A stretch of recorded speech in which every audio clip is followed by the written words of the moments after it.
આજે વસંત પંચમી અને આજે જ ભરૂચનો સ્થાપના દિવસ એટલે કે ભૃગુ ઋષિએ વસાવેલું ભૃગુ કચ્છ તરીકે ઓળખાતા અને સૌથી પ્રાચીન શહેરની સ્થાપનાના દિવસે આજે ચાલો કેટલીક તસવીરો જોઈએ અને જાણીએ તેનો ઐતિહાસિક ખાસ અહેવાલ। પુરાણો અનુસાર મહર્ષિ ભૃગુએ લક્ષ્મીની માલિકી હેઠળ આવેલા વિસ્તારમાં કામચલાઉ નિવાસની મંજૂરી માંગી હતી। બાદમાં તેમણે પોતાનો આશ્રય સ્થાપ્યો અને જીવનભર આ સ્થાન ક્યારેય છોડ્યું નહોતું। આજે પણ નર્મદા નદીના કિનારે ભૃગુ ઋષિનો આશ્રમ ઐતિહાસિક વારસાની જીવંત નિશાની તરીકે ઉભો છે। પ્રાચીન સમયમાં આ શહેર ભૃગુ કચ્છ તરીકે ઓળખાતું હતું, જેનું નામ મહર્ષિ ભૃગુના નામ પરથી પડ્યું હતું। ભરૂચ નામ વિશે પણ એક રસપ્રદ માન્યતા પ્રચલિત છે। કહેવાય છે કે હાલનું ભરૂચ નામ અંગ્રેજી શબ્દ બ્રોચ પરથી ઉતરી આવ્યું છે। પ્રાચીન સમયમાં ભરૂચ એક વિશાળ બંદર હોવાથી અરબસ્તાન અને ખાડીના દેશોના વેપારીઓ અહીં સતત આવન જાવન કરતા। ઈરાનના ફારસી લોકોએ આ શહેરને બ્રોચ નામ આપ્યું હતું। બ્રોચ શબ્દને જુદા કરીએ તો બર એટલે ટેકરો અને ઓચ એટલે વસેલું અર્થાત ટેકરા પર વસેલું શહેર। ભરૂચના ઇતિહાસકાર અને પ્રોફેસર મિનળબેન દવેના મત અનુસાર ભરૂચનો ઇતિહાસ હજારો વર્ષ જૂનો છે। પ્રાચીન સમયમાં ભૃગુ કચ્છ તરીકે ઓળખાતું ભરૂચ રોમ, ગ્રીસ અને ઇજિપ્ત જેવા દેશો સાથે વેપાર માટે જાણીતું બંદર હતું। ભરૂચે અનેક સાહિત્યકારો પણ આપ્યા છે, જેમાં કનૈયાલાલ માણેકલાલ મુનશી, પંડિત ઓમકારનાથ ઠાકુર અને સુંદરમનો સમાવેશ થઈ શકે છે। આજે પણ ભરૂચના જૂના શહેર વિસ્તારમાં નર્મદા નદીની નજીક આવેલા ઊંચા નીચા ટેકરા માન્યતાને સાબિત કરતા દેખાય છે।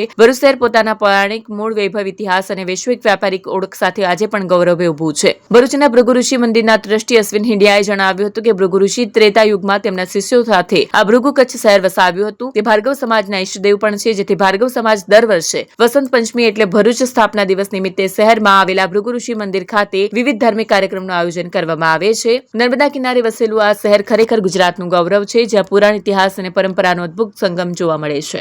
શ્રીનગર, ભૃગુ કચ્છ, ભરૂચ, બડોચ, બારીગાઝા કેટલા નામ આ નગરને મળ્યા છે। મૂળ તો લક્ષ્મીજીએ એની સ્થાપના કરેલી એટલે એનું નામ પડ્યું હતું શ્રીનગર। પછી ભૃગુ ઋષિ પોતાના 16,000 શિષ્યો સાથે અહીંયા આવીને વસ્યા। એમણે આ નગરની સ્થાપના કરી એટલે એ નગરને નામ મળ્યો ભૃગુ કચ્છ। દરિયાઈ માર્ગે અને જમીન માર્ગે દુનિયાભરના અનેક દેશો સાથે આ નગર જોડાયેલું હોવાથી એ કચ્છ એટલે કે ભૃગુ કચ્છ તરીકે ઓળખાયો। 2-2.5 હજાર વર્ષ પહેલાં ભરૂચ બંદરેથી દુનિયાભરના અનેક દેશોમાં માલની નિકાસ થતી હતી। ખાસ કરીને ભરૂચ પોતાના સૂતર, રૂ અને સુતરાઉ કાપડ માટે દુનિયાભરમાં જાણીતું હતું। એટલે જ ઇજિપ્તના પિરામિડમાં સચવાયેલા મમ્મીઓના શરીર પર જે સફેદ પાટા છે એ સુતરાઉ કપડું ભરૂચથી ત્યાં આગળ ગયું હતું। ભરૂચ બંદર ઉપરથી કાપડ ઉપરાંત મરી મસાલા, ઘી, તેલ, ચામડાની વસ્તુઓ એ બધાની નિકાસ થતી હતી ને એવી જ રીતે દુનિયાભરમાંથી કાચ, અનેક યંત્રો એ બધું અહીંયા આગળ આવતું હતું। ઇતિહાસ નોંધે છે એ પ્રમાણે મૈત્રેયો, ચાલુક્ય વંશ, વાઘેલા વંશ એ બધાએ ભરૂચ ઉપર શાસન કર્યું છે। ભરૂચનો જે રાજકીય ઇતિહાસ છે અનેક ઉથલપાથલથી ભરેલો છે। હિન્દુ વંશ, હિન્દુ રાજાઓની પડતી પછી મુસ્લિમ શાસન શરૂ થયું। કેટલી બધી વખત દિલ્હીની ગાદીની તાબા હેઠળ ભરૂચે વસવાનું આવ્યું। ગુજરાતના વિવિધ નવાબોએ ભરૂચ ઉપર શાસન કર્યું અને પછી ભરૂચને પોતાના સ્વતંત્ર નવાબ પ્રાપ્ત થયા।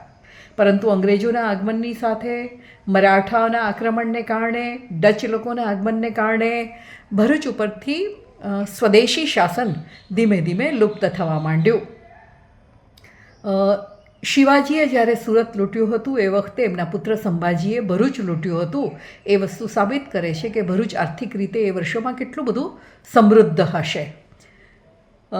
ભરૂચ નર્મદા કિનારે વસ્યું હોવા છતાં નર્મદાનું પાણી પીવાલાયક નથી અને એટલે જ ઔરંગઝેબ જ્યારે ભરૂચ બંદરના કોટને સમૂહ કરાવવા માટે આવ્યો હતો અને પાણી જોઈને એણે મોઢું બગાડ્યું હતું અને ભરૂચ રહેવાલાયક શહેર નથી એવી એણે વાત કરી હતી। જોકે અત્યારે તો ભરૂચમાં અનેક પરદેશીઓની સાથે વિવિધ ભારતીય રાજ્યમાંથી આવેલા અનેક લોકો વસે છે। ભરૂચ જાણીતું છે એની સૂજની માટે, એની ખારીશિંગ માટે, એના વિવિધ ઉદ્યોગો માટે, નર્મદા તટે આવેલા અનેક પવિત્ર દેવાલયો માટે, મંદિરો માટે। અહીંયા જૈન દેરાસરો છે। શ્રીલંકાની રાજકુમારીએ બનાવેલું શકુનિકા વિહાર જે સમડીપોળમાં આવ્યું છે। કડિયા ડુંગરમાં બૌદ્ધ ગુફાઓ છે। જામા મસ્જિદ 14મી સદીમાં બનેલી એ પણ ભરૂચમાં આવેલી છે। એવી જ રીતે શીખ સંપ્રદાય જેના માટે બહુ જ ગૌરવ અનુભવે છે ને જેને સૌથી પવિત્ર સ્થળ ગણે છે એ ગુરુદ્વારા ચદ્દર સાહેબ એ પણ નર્મદા કિનારે આવેલું છે. તો જૈનો, શીખો, ખ્રિસ્તીઓ, પારસીઓનું અગિયારી પણ ભરૂચમાં છે અને ગુજરાતની જૂનામાં જૂની અગિયારીઓમાં એક અગિયારી ભરૂચમાં આવેલી છે. તો ભારતની લઘુ આવૃત્તિ જેવું ભરૂચ અનેક ધર્મના, અનેક સંપ્રદાયના, અનેક ભાષાના, અનેક રાજ્યોના, અનેક દેશના લોકોને પોતાને ત્યાં વસવાની સગવડ કરી આપે છે, સુવિધા આપે છે. અને એવું કહેવાય છે કે બહારથી આવેલી કોઈ પણ વ્યક્તિ કદી ભરૂચમાં નિષ્ફળ જતી નથી. ભરૂચે હંમેશા એ લોકોને સફળતા આપી છે. ભરૂચ એના અનેક મેળાઓ માટે જાણીતું છે. એમાં સૌથી જાણીતો મેળો કારતક સુદ પૂનમને દિવસે ભરાતો શુક્લ તીર્થ ખાતે ભરાતો કાર્તિકી પૂનમનો મેળો. એવી જ રીતે કોઠા પાપડીનો મેળો એ હિન્દુ મુસ્લિમ ઐક્યનું પ્રતીક છે. ભરૂચે ઉત્તમ સાહિત્યકારો આપ્યા છે. એમાં કનૈયાલાલ માણેકલાલ મુનશી, ઓમકારનાથ ઠાકુર, સુંદરમ એ બધાનો સમાવેશ થઈ શકે છે. એવી જ રીતે ભરૂચની પ્રજા ક્યારેય લડતા ગભરાઈ નથી. એના નમૂનારૂપ સોનાનો પથ્થર ભરૂચમાં આવેલો છે. ભરૂચની 3 સોનેરી વસ્તુઓ જાણીતી: સોનાનો પુલ, સોનાનો પથ્થર અને સોનેરી મહેલ. પણ એના ઇતિહાસ વિશે જાણવું હોય તો જરા ભરૂચના ઇતિહાસને તમારે ફંફોસવો પડે ને જાણવું પડે કે આ 3 સ્થળને આવા નામ કેમ અપાયા છે. આજે તો ભારતના ઔદ્યોગિક નકશાની અંદર સૌથી મહત્ત્વનું સ્થળ એટલે ભરૂચ.